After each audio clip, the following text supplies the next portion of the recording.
সুপ্রভাত বন্ধুরা, সবাই কেমন আছো? আশা করছি সবাই ভালো আছো। প্রিয় বন্ধুরা, আমি রিতার ছোট পৃথিবীতে তোমাদের সবাইকে স্বাগত। বন্ধুরা, আজকে হচ্ছে রবিবার আর এখন বাজে সকাল 6টা।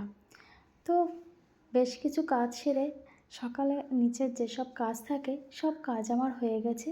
তো চলে এসেছি ওপরে।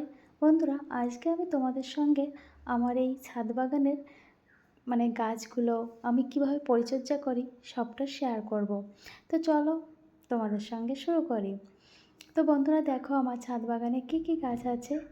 অনেক রকমের ফুল গাছ তো আছে, তার মধ্যে এই যে পর্তুলিকা, তারপরে অপরাজিতা, আরও বিভিন্ন রকমের, যেমন জবার 3-4টে ভ্যারাইটিস আছে, একটা গোলাপ ফুল আছে, স্থলপদ্ম আছে।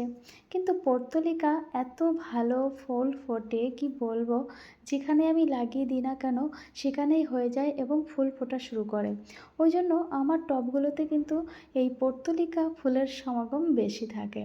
তো এই যে বড় টবে যে জবা গাছগুলো দেখছো বন্ধুরা, এই গাছগুলোর একটা গাছে প্রচুর ফুল পড়ছে, কিন্তু কাটিং আমি একই সঙ্গে করেছিলাম।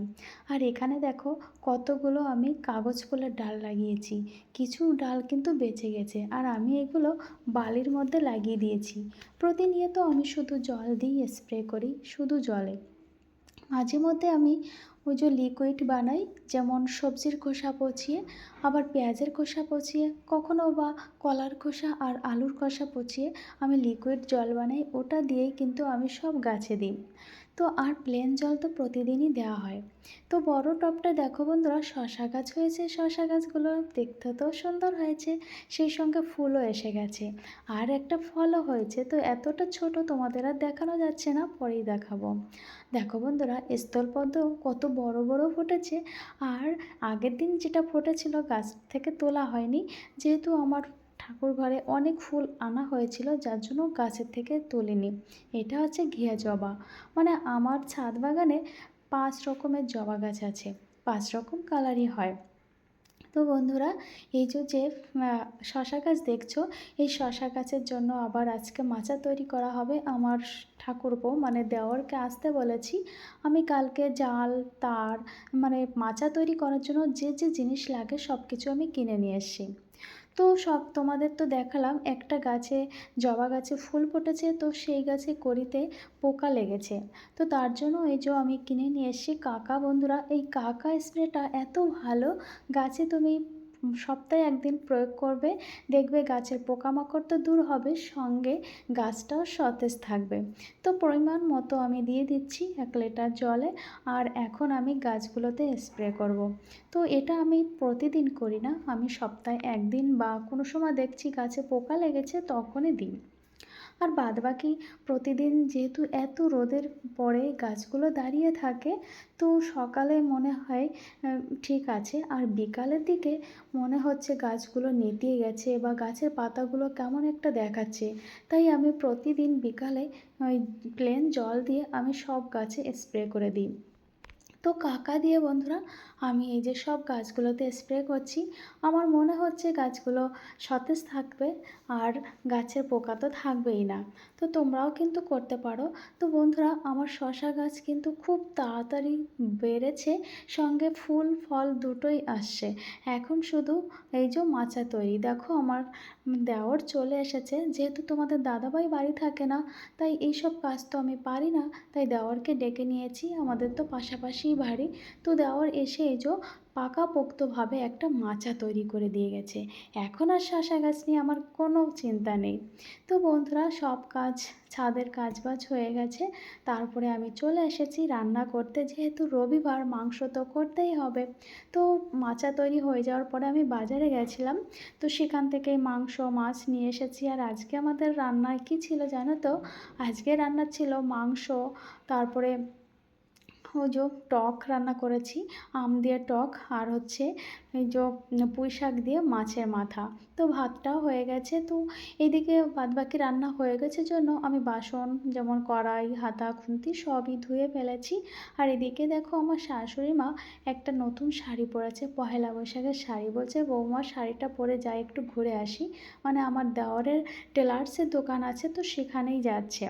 তো আমার রান্না বান্না কমপ্লিট করে আমি একটু নিজে ফ্রেশ হয়ে পাখার নিচে বসবো জন্য এই যে ঘরে চলে এসেছি।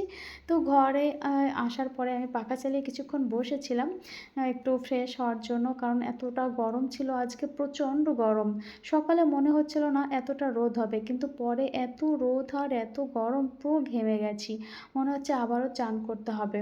তো তারপরে কিছুক্ষণ বসে থাকার পরে এই যে আবার আমি সবার খাবার দাবার গুছিয়ে দিয়েছি। শ্বশুর শাশুড়ি খেতে বসেছে আর আমিও খাবো, কিন্তু ছেলে বাড়িতে নেই, ও মাংস কষা খেয়ে গেছে, তো বাড়িতে এসে খাবে। তো 4:30 সময় পরে বাড়িতে আসবে, তবেই ও খাবে। তো বন্ধুরা, ছেলে বাড়ি আসার পরে ওকে আর খাওয়াই দিতে হয়নি, আজকে নিজেই খেয়ে নিয়েছে। আর দেখো বন্ধুরা, আমি কিন্তু খাওয়া দাওয়া সেরে চলে এসেছিলাম ছাদে। আর ছাদে জামা কাপড় নিতে এসেছি, দেখলাম শোকায়নি। আর এই যে দুটো ফুলের ডাল দেখেছো না, আমার শাশুড়ি মা কী করে, আমি যে গাছ লাগাতে খুব পছন্দ করি, তাই কোথাও কোনো গাছের ডাল পেলেই আমার জন্য নিয়ে আসে আর বলে এটা লাগিয়ে দাও। তো আজকে সকালে এনেছে, লাগানোর টাইম হয়নি, তাই জলে ভিজিয়ে রেখেছি, পরে লাগাবো। তো বন্ধুরা, প্রচণ্ড রোদ, প্রচণ্ড গরম। আজকে আমাকে দুপুরে এসি না চালালেই হবে না, চালিয়েই তবেই ঘুমোতে হবে। তো এতটা গরম লাগছে, মনে হচ্ছে নিচে যাব, এসি চালাবো তবেই শোবো। তো চলে এসেছি বন্ধুরা আমি দোতলায়। আর এখন আমাকে একটু রেস্ট না নিলে হবে না, কারণ প্রচণ্ড গরম ছিল। আর এই গরমেতে আমার ভীষণ খারাপ লাগছে।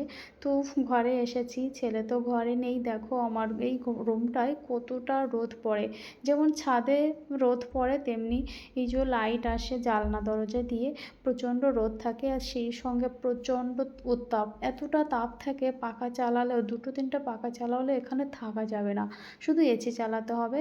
তাও অনেকটা, মানে 25 কি 24-এ এসি চালিয়ে রাখি আমি। কিছুক্ষণ অনেক ঠান্ডা যখন হয়ে যায় আমি তখন কমিয়ে দিই, তা নাহলে আমারই ঠান্ডা লেগে যায়। তো বন্ধুরা, এই যে আমি কিছুক্ষণ এখন ঘুমোবো, তারপরে ছেলে আসবে, ওকে আবার খাবার দিতে হবে, তারপরে বাদবাকি কাজ। তো বিকাল এখন বাজে 5টা বন্ধুরা। তো আজকে আমি তোমাদের যে জিনিসটা দেখাবো সেটা হচ্ছে আমি সবজির খোসা দিয়ে যে লিকুইড সারটা তৈরি করেছি, সেটা কি করে করলাম। তো বন্ধুরা, আমার যে রান্নাঘরে সবজি ব্যবহার হয় তার যে খোসাটা আমি 2-3 দিন ধরে গুছিয়ে রাখি, সঙ্গে ভাতের মাড়টা, এই সব জিনিসগুলো আমি 1 সপ্তাহ ধরে একটা জায়গায় আমি ঢেকে রাখি। তো সেটাই ঢেকে রেখেছিলাম, আর আজকে আমি ওটাকে চালনি দিয়ে চেলে দেখো লিকুইড সারটা নিয়ে এসেছি। আর এখন আমি ছাদে এসে ওই যে যেটুকু পেয়েছি তার সঙ্গে আরও ডবল পরিমাণে জল মিশিয়ে এখন আমি সব গাছে দিয়ে দিচ্ছি। তো গাছটা যেহেতু আমাদের মাটিতে, মানে নিচে মাটিতে থাকে না, টবেই থাকে, তাই এদের যত্ন কিন্তু প্রচুর করতে হয়।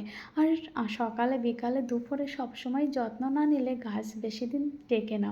তো এদের পিছনে সময় দিতে আমার ভীষণ ভালো লাগে, আর আমি দিও, আর সেই সঙ্গে আমার ভালো ফলও পাই। মানে গাছে যখন ফুল ফল আসে দেখে ভীষণ মজা লাগে। আমার শাশুড়ি মা বলে, এত কষ্ট করছো, এর থেকে তো ফুল ফল বাইরে থেকে নিয়ে আসলেই কত হয়ে যায়। ঠিক, এটা ঠিক বলেছে। কিন্তু এই যে নিজের হাতে তৈরি করে কিছু একটা ফুল গাছ, আমি তো ছোট থেকে বড় করে যখন ফুল ফোটে ভীষণ আনন্দ হয়, তাই না? কিন্তু ততক্ষণে তো কত ফুল আমরা কিনে নিয়ে আসি, তারপর ওই গাছে একটা ফুল দেখলে কিন্তু ভীষণ আনন্দ হয়। সেই রকম গাছে ফল হলে, সেই ফল যেমন শশা আমরা কত কিনে খাচ্ছি, কিন্তু গাছের নিজের হাতে তৈরি করা গাছে হলে কতটা ভালো লাগে, এটাই আনন্দ। যাই হোক বন্ধুরা, নিচের গাছগুলোতে কিন্তু আমার জল দেওয়া হয়ে গেছে। লিকুইড সারটা প্রথমে সব গাছে দিয়েছি, তারপরে আমি স্প্রে করে দিয়েছি। আমার স্প্রে মেশিনের থেকে মনে হচ্ছে জলের বোতল মুখটা ফুটো করে দিলে তাড়াতাড়ি হয়, আমি সেইভাবেই দিই। আর প্রতিদিন বিকালে গাছের পাতাগুলো কিন্তু ভালো করে আমি স্প্রে করি জল দিয়ে, মানে প্লেন জল দিয়ে। কেন করি? গাছের পাতাগুলোতে ধুলো পড়ে, সঙ্গে এত রোদের তাপ, গাছের পাতা কেমন হয়ে যায়। আর যদি আমি জলটা স্প্রে করি, সকালে দেখবে গাছগুলো একদম তরতাজা সতেজ, গাছের পাতায় মনে হচ্ছে কুয়াশা শিশির পড়েছে। তো বন্ধুরা, সব কাজ সেরে কিন্তু আমি প্রচণ্ড ঘেমে গেছিলাম, তাই চান টান করে যে পূজা দিতে সন্ধ্যা দিতে চলে এসেছি। তো বন্ধুরা, আজকের ভিডিওটি তোমাদের কেমন লাগছে কমেন্টে জানাবে। সবাই ভালো থাকবে, সুস্থ থাকবে, দেখা হবে আবারও।